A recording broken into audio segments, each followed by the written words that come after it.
Hello, everybody. Welcome, welcome, welcome. Come on in.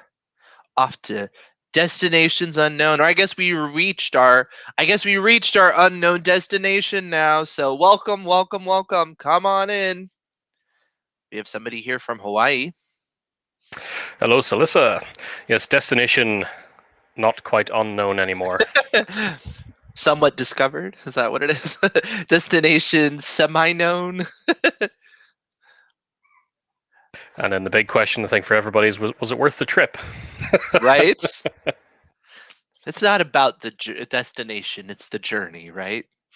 It is. It is. Hello from Spain. We've got more Hawaii, South Carolina, Cyprus, Big Island. Yeah, the big island in Hawaii, I guess. Nice. I couldn't finish. Well, you know what? You're in luck because there's no deadline. You never have to finish, or you have as much time as you'd like to finish. So I would recommend trying to go back now and see if you can finish it up at some point, Not the end of the world, but it's always nice to finish a project, not just leave it dangling there.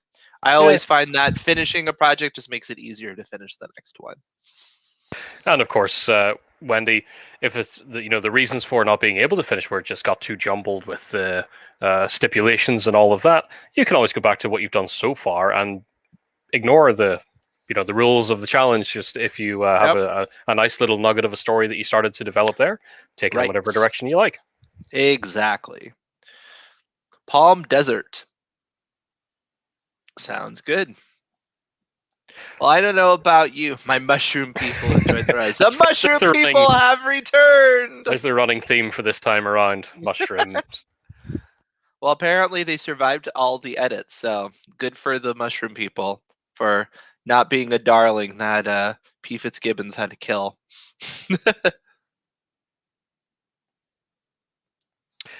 Yes, exactly, Wendy.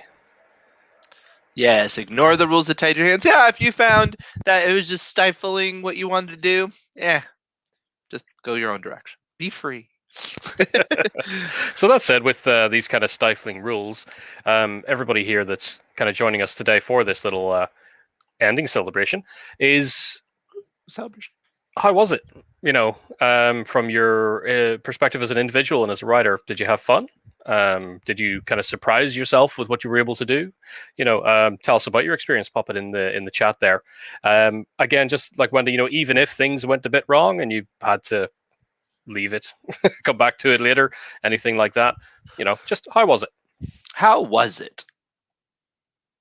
I have to say that I didn't see some of those twists coming myself. So when Gareth informed me what they were, I was like, that's very interesting. I wonder how that's going to affect everyone. I can tell you as an early writer, that repetition one would have killed me because pre-AutoCrit days when I would write, I would repeat things all the time.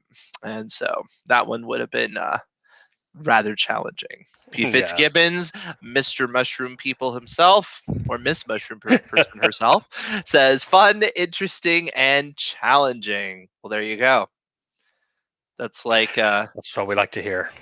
it reminds me of one of those old movie posters where they just have the three like exclamation points: fun, interesting, challenging. Wendy said it was the first non-fantasy story and it was a big change. Well, I really applaud you for stepping outside of your comfort zone. That is the whole point of the challenge. So, way to embrace that. Yeah. And echoing what you said, Oh, we there have you go, Brian. Brian. Did you look at my notes now? It was challenging. It took me outside my comfort zone. Fun, though, and made you think differently. Yep. You start to think a little bit like Gareth, which is, I don't know, maybe a little frightening, but it's what you do around here. Yeah, from my own perspective, even sort of coming up with I think we've already made it clear. Behind the scenes here, I come up with the lines, I come up with the twists and the rules. And this time around, I was too busy to actually take part in it myself.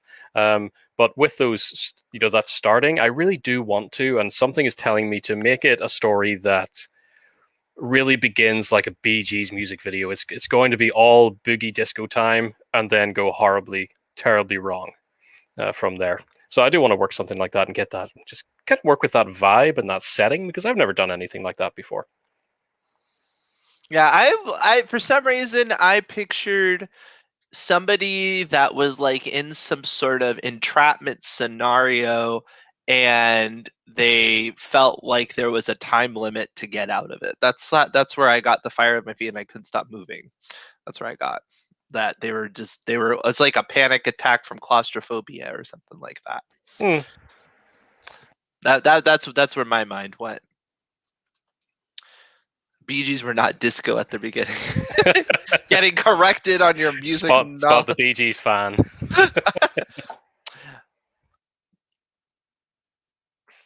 Oh, so Stephanie was ahead of you there, apparently. Yes, I would say the twist, for example, when we have other comment here with AutoCrit, the no repetition rule was a cinch. It's true. It's true. It's a rule that we like to go to make it a little easy, and we thought, well, I thought anyway. You know, this time around, we had quite a lot of new people in the community coming through and joining us, as we all kind of always do at AutoCrit, and this would be the first time a lot of people have taken on this challenge. So, keeping it to something that's accessible to everyone and easy for everyone, you know, was a choice. However, that's a question that I do kind of have for everyone today as well: is how ruthless in future you would be open to changes or twists being, because this is I think carefully, everybody, because you know Gareth, so you know you give him a rope and you know we'll see what happens. Fun happens. Looking to the future of Destination Unknown, because it's something we'd like to do regularly, just as a community thing to keep everybody active. How does everybody feel about, you know, the idea of more structural or story related twists, you know, rather than it being a line editing challenge, such as, you know, repetition, or we don't want to see any adverbs. You know, that's another one we can do, is 0 adverbs.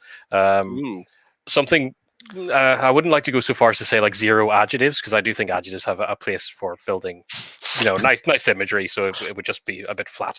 However, you know, things like in this time around, I was considering stipulating that any single dialogue exchange was not to be more than 2 spoken lines long.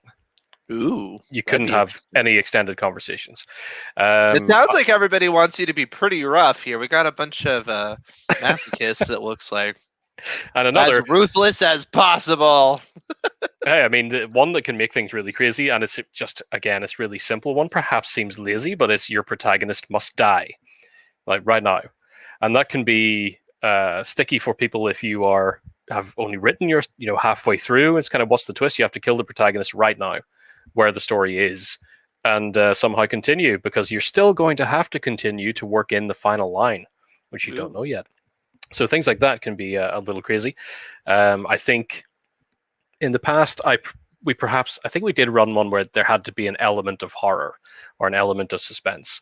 And of course, there are other things like that. Is we could stipulate genre. Is as you've been writing it, that'd be fun. No, it's a sci-fi. It has to be a science fiction. I'd like you have to include aerosol cheese. Or something like that. But see, that's where my mind goes. It immediately goes to some random noun that has, you know, you must include orange cotton candy, which I've never even seen orange cotton candy. So, you know. I see a little comment there from T. Bradford. You know, new to AutoCrit, didn't participate in this one. Yeah, indeed. This is the Destination Unknown challenge that we do occasionally. So it's 2 weeks. We give you a line that you have to start your story with. And I know we have seen some stories, and we're going to look at a few of those in a few moments. But you have to start with a specific line. And then a few days in, once you've started writing, we give you a twist. That can either be editing or structural. And then a few days after that, we give you a closing line that you have to use. So you're kind of stuck with all those restrictions and come up with whatever you can get. And of course, from what we've seen, the variation is huge. The amount of creativity that goes into it and the way things can be interpreted is great. That's kind of the point of it. So we all get to see what everybody else is coming up with and thinking, wow, I did not think of that. You know, that's very, very smart. And Absolutely. And if you like the concept of this challenge, you can either go back into these videos. Of course, we're going to spoil a little bit because we'll be looking at examples, but you can even go back further and go through our channel and you can find last year's contest or challenge, excuse me. And you can play along, write. And then when you're done with the writing, look at the twist video. And then when you're done writing that, look at the, and so on and so forth. You can play it along at your own pace anytime. And for yeah, those of you indeed. watching the replay, you can always go back and you can do it anytime and do this, and go through all of the fun at your own pace. Yep, that's true. And I see already suggested, this is probably going to end up happening. It has to include Have to mushroom include mushroom people, people or has to eating include mushrooms. mushrooms. Eat mushroom people who eat mushrooms. So cannibals, or are the mushrooms they eat not people? So there's like levels. You have the uplifted mushrooms that have sentience, and then you have regular mushrooms that don't, I guess. Some sort of weird commentary, I don't know, going on there. Yeah, so going forward, I think we will work in a few more story-centric twists as well to deal with these kind of things. Must include, or this must happen, must include an apocalyptic event. That kind of thing can really throw a story for a loop if there really doesn't seem to be any place or any intention, as you were writing, of having that kind of material or that kind of stuff going on. Because ultimately, for a story, even a short story, to be successful as an independent piece, there has to be something kind of inside of the theme, the story that you're telling, that's actually involving. That's actually so it can't just end up a mishmash. If we say it must include this, well, your story really becomes something to think about from multiple different directions now. If you want to kind of keep your original intent while still keeping it cohesive as a piece, and that it's actually worth reading and not just a mishmash of events. Yeah, exactly. And also, it's just more fun when you don't just throw stuff in there to throw it in there. If it's like it has to have this and you just kind of allude to it, it's like, that's not much fun. It's more fun when you really figure out and you really stretch yourself to integrate it into the story. That really meets the call of the challenge. Yes, that's the thing. Getting out of the comfort zone. I think, as many people have said here in the chat as well, that's really the benefit of it, is getting out of the comfort zone. Yep, Shake sounds off good. the rust, get those joints All right. moving. I have a couple of questions I'd like to ask the audience, if that's okay.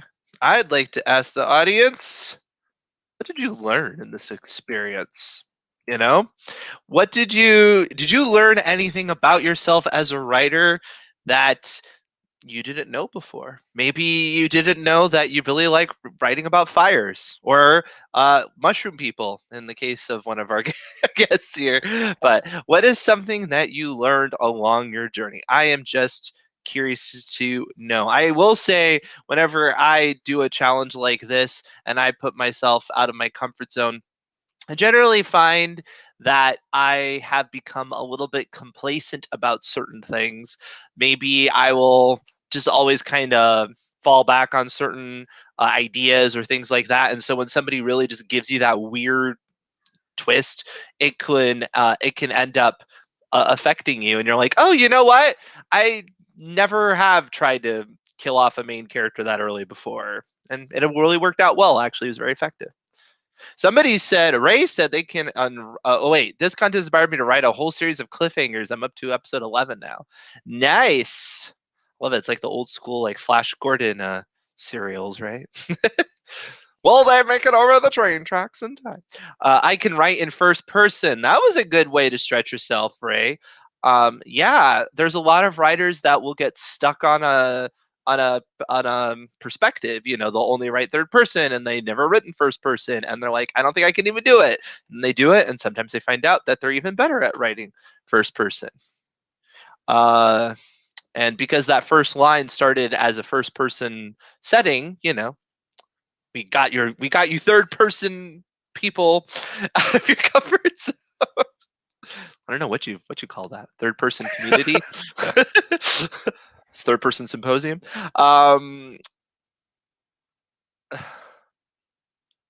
like this one. I learned my feet were capable of burning outside of an athlete's foot infection. Somebody did a little research with the fire at the feet, and they're like, wow, this is really fascinating. I love that. I can meet deadlines without having to splurge on energy drinks. Nice. I like that.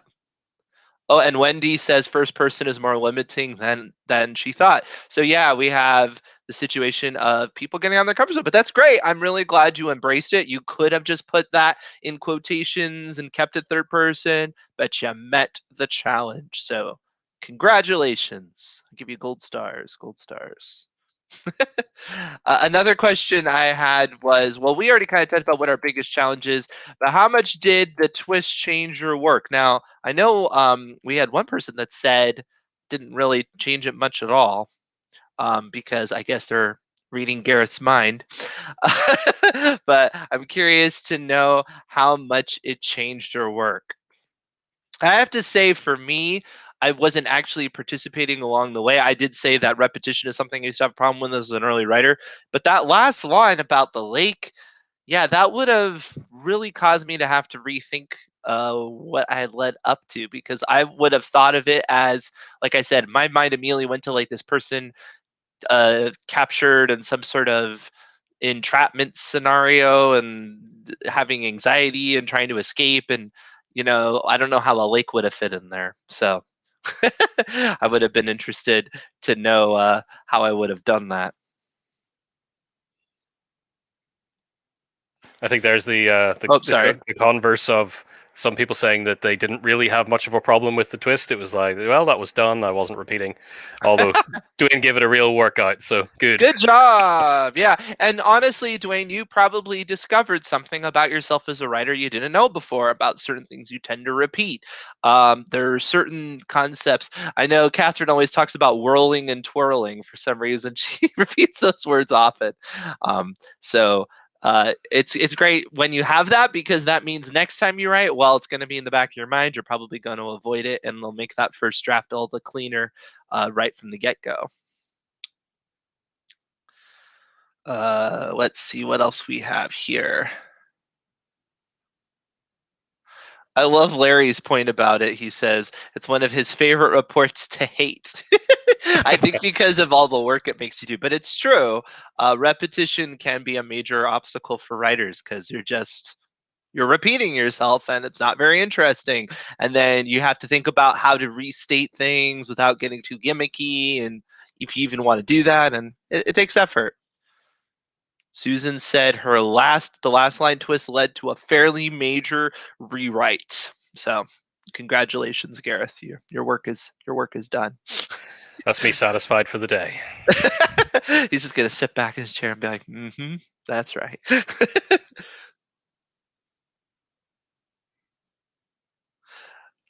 Somebody said they took a pause and their husband had to help out working how it could have a lake. I'm kind of curious what environment they were in. Can you imagine if it was like, I don't know, the moon or something, and you're like, what? What are you Oh, doing? that one of Elaine's was hell, which would have. I Oh, think the whole thing is kind of seen as a lake of fire, essentially. yeah. How hell can have a lake. That's true, right? Good point. You could get abstract with it. Or you could just have a person named Lake. I was seeing Stephanie's comment there. The campground setting already remote, so adding a lake in there to put some extra distance between the protagonist and his mother worked well. So yeah, nice kind of thematic tie. I like it. I like it. All right. I have another question before we start reading some examples here. And that is, what might you do different next time you take on a challenge such as this? Or if you do this challenge again, which we're totally going to do again. What might you do different next time? And it's one of those fun questions to ask, because it's like, it's not going to be the same next time. So maybe the way you'll do it differently next time isn't going to help you at all. I can't say, but it is something that I would be curious to know. Um, one thing I would say when doing challenges like this that I have learned is you just have to have that acceptance that it's all just wispy and ethereal for the moment. You have to not have any darlings. You go out there, you need to be passionate, but on the other hand, you have to just be willing to roll with the punches. So if you get too attached early on, you're like, oh, this is such a killer idea, it can really devastate you. Ray says it depends on what the first line is. That's no fun, Ray. You're supposed to give an answer, and then Gareth could be like, aha, so they're going to do that next time, and I'm going to come. Yeah, that's the easy answer. What would you do different next time? Well, I would write a different story because it'll be a different first line. That's true. What will I do different next time? I like this from Everything. Dwayne. My protagonist gets in trouble and then really bad things happen. He escapes a disaster only to encounter a more dangerous situation. Yes, keep it escalating. That's right. That's right. It's like they say the yes but and the no and, right? It's like, do they get through the door? Yes, but there's a monster on the other side. Or no, and there's a tornado coming their way. You just keep it escalating. A Sharknado. Sharknado. Yeah, that is not going to be in Destination Unknown next time. I've already said. I'm already declaring it now. No Sharknadoes. It would be fun to do a mashup though, like that. Maybe we could do that in a Destination Unknown, where it's like two nouns that don't go together, put them together, make a new word, and I don't know. I think that'd be fun. You have to make that something in your story as a proper noun. Yeah, which is like two nouns that don't usually go together conglomerated. Awesome. A lava lake. Yes, going back to the lake. Yes, lakes can be different things. Like I said, or you could have had a person named Lake. They scratched off the B on their name tag, so there's Lake.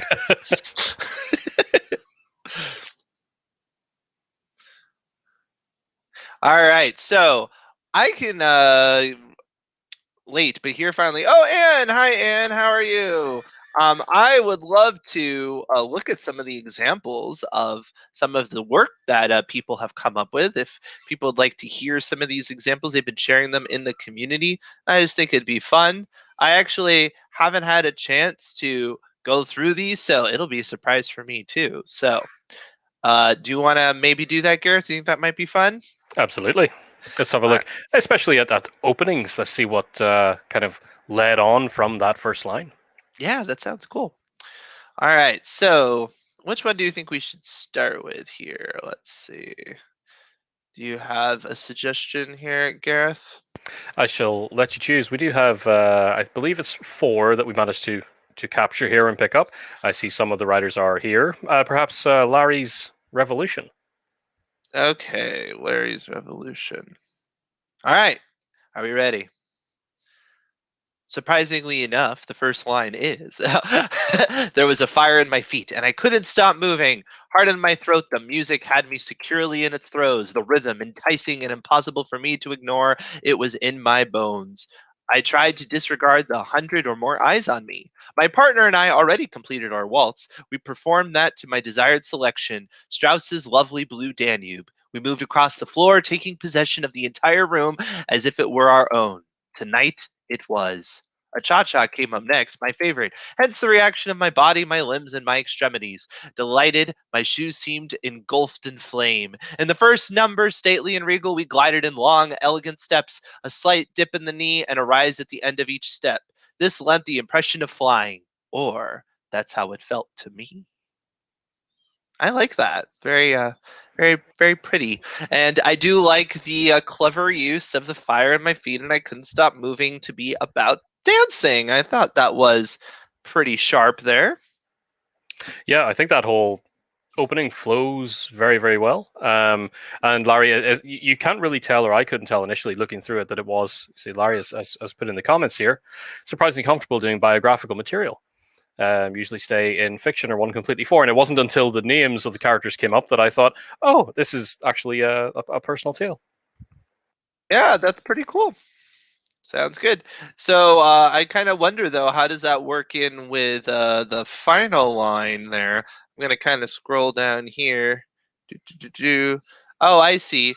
So Let's go down to the bottom here, and I have this night. Our celebration would finish with a beach party by the shores of Lake Michigan. Soon after the last song played, most everyone departed.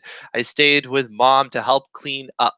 So we have he ended up being able to allude to something that I guess worked with the whole biographical component. So clever, clever, clever, Larry. I like it. All right. What do we want to do next here, Gareth? Let's take a look at another one. I'll let you choose. How about To Hell With It? Elaine, also here. Yes. Hello, Elaine. I'm going to read your work. Hope you don't mind. All right. So we have, there was a fire in my feet and I couldn't stop moving. I expected hell would be warmed, but the intensity inside each foot was unexpected. Weren't flames supposed to surround me? As I hopped around acting like an idiot, I realized a crowd had gathered and watched me. No one else seemed to experience any discomfort. A quick glance down assured me they still had feet. Perhaps mine were safe, so a sense of relief washed over me. Damn, my feet were killing me. Wow, that's a really like strong opening. I like that, putting you right in the perspective. Um I do love the line. I expected hell would be warm, but the intensity was unexpected. I don't know. I just find that very funny. Oh, thank you, Elaine. Yes, read away, read away. Now this one as well. We've seen plenty of people, especially in the member community, where Elaine shared this, really having fun with it, and essentially the story of some guy's first day in hell as he's running Right. around. It's And like I just woke up here. Whoop, I thought very, very soon, which was a really good thing in this story, Elaine, was getting right into him meeting this other character.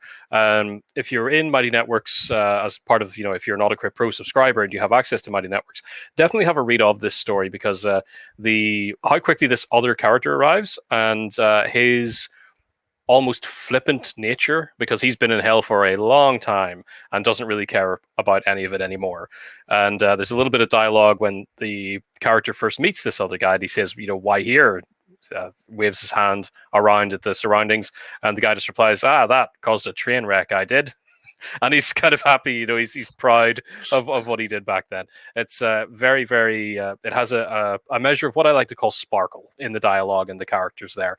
There's a real life in it, and that makes for highly entertaining stuff. And the fact that you get into that really quickly is key to just getting people invested and caught by the story. So it was really, for a little exercise, really good. Yeah, and like to Gareth's point, it's quite short, but it packs a punch in that period of time. And to get so quickly to conflict and tension and characters, like he was saying, and you really get a sense of history. It was quite remarkable. Good job.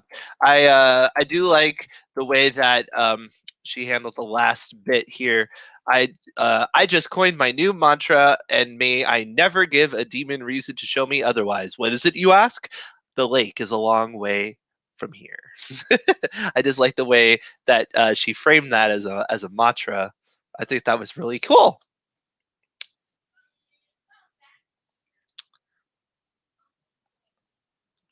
Brian, indeed, it is an excellent read. Yes. In so many ways it can be expanded upon. Yeah, I know. That's one of the great things when you write a fun nugget of a story like this, is where you leave the audience like, oh, I wanted to keep going, and that's great. That's always fun. Could be a big extended series, adventures in hell as you make your way through the circles.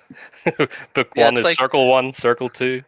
Like Dante's Inferno, but the lighthearted version. All right. How about let's go to Death Valley Days.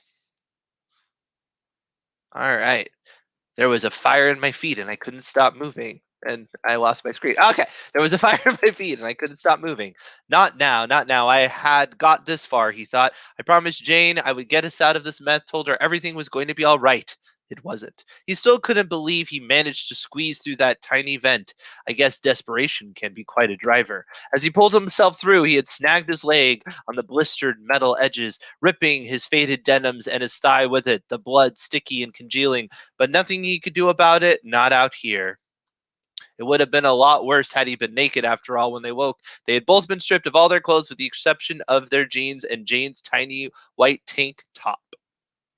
Yeah, this was kind of more where I was thinking about is kind of a similar scenario. So you're on the same path as me, as somebody ensnared in some sort of scenario and desperately trying to escape. So I like that though, right into action and right into tension, some scene building there. And I do like the little bit of the inner voice where it's like, well, it could have been worse, right?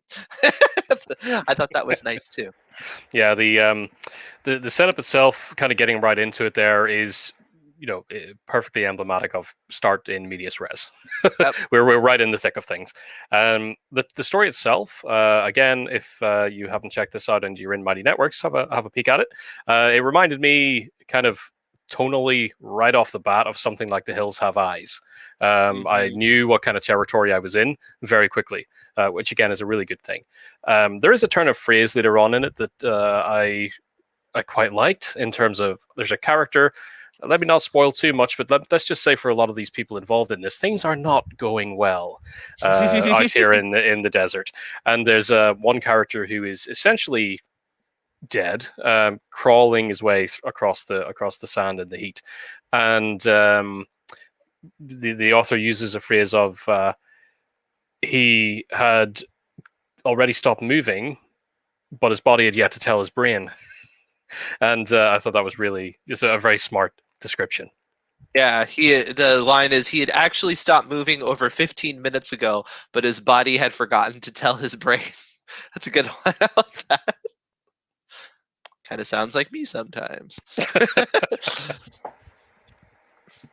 And this author also included the lake as kind of this beckoning place to go to later, kind of at the end of the story, which it makes sense because when you hear that line, the lake is a long way away from here. It does seem like, that's the ultimate destination. That's your end goal. So the lake is some sort of symbolic, respite after your adventure or something like that. So it makes sense. Very, very clever to use it like that.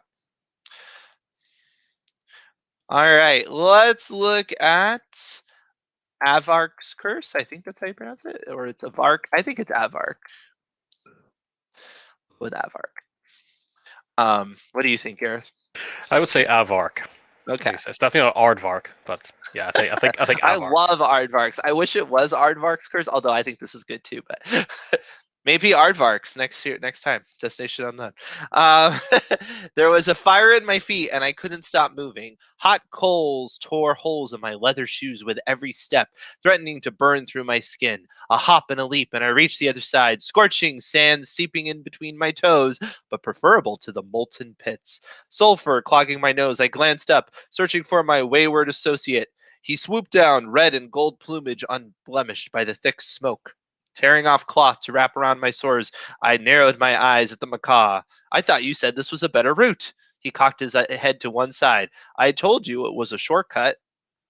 All right, so we've got a lot going on here already. We have molten pits. We have a talking parrot. I'm digging this opening. I like it. Yeah, the opening grabbed me on this one right away. I will say, I guess without getting too much into it, this particular story, I loved it. I really, really liked this. And just that opening, that little bit of dialogue as well, the introduction of the characters. So again, we are right in the thick of something, and it's not just happening, but it's currently going wrong. They're right in a predicament, this main character, in terms of the heat and what's happening, literally damaging their feet and everything. And then we introduce this other character, and it feels like we're in a kind of fantasy setting as the bird swoops in and it speaks. And just in that dialogue, I think is so good. you told me this was an easier route, and he said, I told you it was a shortcut. There's built into just that little exchange. There's a lot of character, especially the bird cocking its head. It's speaking almost sardonically to him, and we get a sense of previous things that have happened in this journey. And of course, they've had conversations, but there's been a misunderstanding. So much wrapped into just that one little dialogue exchange. Very smart writing. Yeah, absolutely. And without giving it away, the way that the author goes with the final line is snappy. I really do like the way that the author used the final line. But I don't want to spoil it because you can find it on our community. So take a look at this entry and enjoy as well. I don't want to give it away. It's good. Yes, I would say this one especially. I do not know if the author of this one has posted it in the public Facebook group. Of course, everybody's free to post it in the public group as well, if you'd like people to read it. But it's definitely available in the community on Mighty Networks. If you would like to read it, I would say go and read it, and definitely leave some feedback. On the stories. Post your responses there, and let the authors know what you thought. As I've said here, just kind of publicly for this story, I love this, and I'm not going to spoil the ending because it is so. It just brings it home in a a way that really, really satisfied me. Of course, because because what I'm like. Yeah, you know Gareth Slice. It's got to be a little twisted, so but it's great because that last line, is a rather, I don't want to say like mundane, but it's a rather just signposty sort of line. So the fact that the author was able to give it a nice little edge was clever, very clever. Yeah, that's kind of what it's about in a lot of ways. The lines themselves can be rather bland in a sense, but it's up to the creative work that the author is doing to build context into that line as the story goes on. And I think every story here that we've seen has done a wonderful job of building completely different contexts and things that are happening, whether it's in the beginning or in the end. So well done. Absolutely. Bravo. Bravo to everybody, though. I really I've appreciated all these stories. If you haven't and you would like to, because it's a lot of fun, please put up your work in the Facebook group or in the Mighty Networks community, and that way other people can read it and they can respond. And if you have read it, make sure to leave some comments. Writers always appreciate feedback, especially anything that's specific. If it doesn't have to be much, but even if it's just, oh, this one specific line grabbed me, that's so much better than just hearing, oh, it was good, or I enjoyed it. Something a little bit more specific. But please do that, because it really helps us all work together when we're motivating each other. And that's why we do these challenges, is to motivate writing and motivate the community. So Indeed. Well, I don't think we'll hang around for much longer today after sort of going through those, but thank you to everybody who has taken part. Thank you to everybody for showing up and going through it with us, and certainly to everybody who shared their stories that we've looked at today. I think they were all just, really something to appreciate in every single one of them for different reasons, and that's a great thing to see. One update that I do want to give, you'll notice it came into my mind there when I was talking about that dialogue in the Avark's Curse story, and how smart that is for a very short exchange. That makes for well-written dialogue. Everything that's interesting about it is subtext. It's buried below the words that are being said. And that kind of thing leading into great dialogue is something that we are going to get into very deeply next week. In fact, next Thursday with Rain Hall, everybody's favorite guest around AutoCrit Towers. Rain is coming back for a dialogue-specific session and Q&A next Thursday. Now, that is going to be for members only, so it'll be AutoCrit Pro subscribers and Elite subscribers inside the Mighty Networks platform that we keep talking about. If you're seeing this video and you're like, what the hell is Mighty Networks? It's our private community, where you can always post your stuff, share anything, start conversations, make connections, and of course join us for exclusive events with our guests and publishers, and that's authors, publishers, artists, anybody we can get in that can give you little bits of little bits of gold, to help make your writing better. So Rain will be in next Thursday. Keep an eye out for that if you're a member.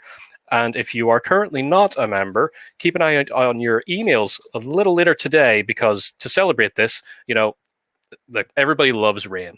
And dialogue is probably one of the most challenging things to get to grips with, whether you're writing, narrative prose or you're writing screenplays. Dialogue can be hell, and it takes a lot of work. So with something as important as that, we went behind the scenes and had a few words, and what we have managed to do is open up an offer on membership that will be emailed out to everybody later today. If you're on our mailing list but not currently a pro subscriber, watch out for that. We've got a really great deal on annual subscription, so you get a year of access to everything, including all the guests that we're planning and everything going on behind the scenes. So you can expect a lot of great stuff for the year. So watch your emails. And if you're not on our mailing list, hey, if you're interested in it, pop over to the website, click the little blue button and send a chat message to our support people and say, what's this offer all about? And they'll sort you out. Sounds great. And you're so right, Gareth, about dialogue. That's obviously something that we encounter from the story coaching side. Is often a lot of our comments are about dialogue, because dialogue is challenging, because you were getting back to what you were saying about subtext. The way to make compelling dialogue is to kind of bury the lead a little bit. You don't want people to just come out with all their emotions on their sleeves, because that's not how people talk, and it's not very interesting to read. So it is challenging. So I'm looking forward to that workshop. That sounds amazing. Yeah. It's going to be a killer session. And I see Anne unfortunately won't be there. Got a doctor's appointment.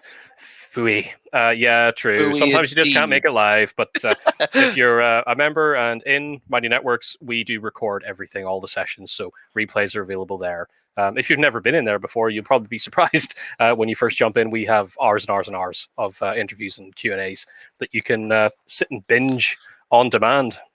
That's right. I love Larry's comments. Stuff to do, back to editing. Meanwhile, yeah, there is so much you get out of it, between all of the live sessions and the different things, special events we did. Last week I did a special story doctor for our members, so always something to do. And the good thing is we're not here just to distract you. We're here to motivate you. So when you're done, you're energized, you get back to writing, and your work is hopefully better than ever. Although I would make a claim and say it will be. I'm just going to go ahead and put it out there.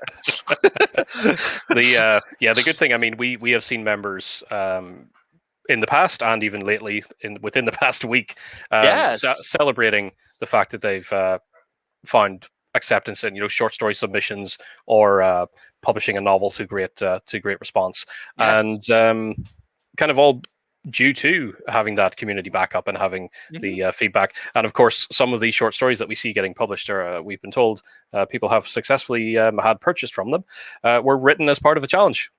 So they just got involved, wrote it, sent it out, and got it purchased. So really, it's all about motivation and stuff as well. We're not, as Daniel says, we're not just here to waste people's time. It's to get you fired up and get you working. Absolutely. Yeah, between the software and us here, it's all designed to help you become a better writer, not just binge on fun things to watch. Although we are fun to watch, but it goes beyond that. Yes, we get fun and interesting talks and things to get involved with, but then we will pivot around to using the stick more than the carrot. We actually make you do stuff like write crazy destination unknown stories. So stick with us and we'll put you to work. We'll make you write. Alrighty. Well, thank you again, everybody, for coming. Thanks, everybody, for participating. I'll keep in mind the feedback that we've had and what everybody said about potential for twists and everything. Look out for another Destination Unknown coming in the not too distant future. I think this week, another live thing that we have, and again, this is members only. You'll know if you're here on YouTube and if you're in our open public Facebook group, we're here publicly every Tuesday. We're also there for paying members in Mighty Networks now every Friday. Hopefully for going forward into the foreseeable future. And this week on Friday, we have Pitch It, where Daniel will be around to judge your pitches. So pitch your story to us. If it catches our attention, we'll let you know. If there's anything that we feel is missing from the pitch, it's like, well, I'd like to know more about this, and it could be more impactful this way. We'll help you formulate live on air a pitch that's much more strong and more likely to catch the attention of a publisher. Yeah, it's a way to have a nice, quick story development session for a couple minutes and be like, okay, this is my premise and everything, and we'll throw out, hey, have you considered this, or is this implication on your mind, or things like that. It's so much fun. Fantastic. Well, we shall bid everyone adieu for the day. I'm sure, like Larry, you've probably got some reading or writing or other things to do. So enjoy your day, and thank you so much again for coming. All right, bye, everyone.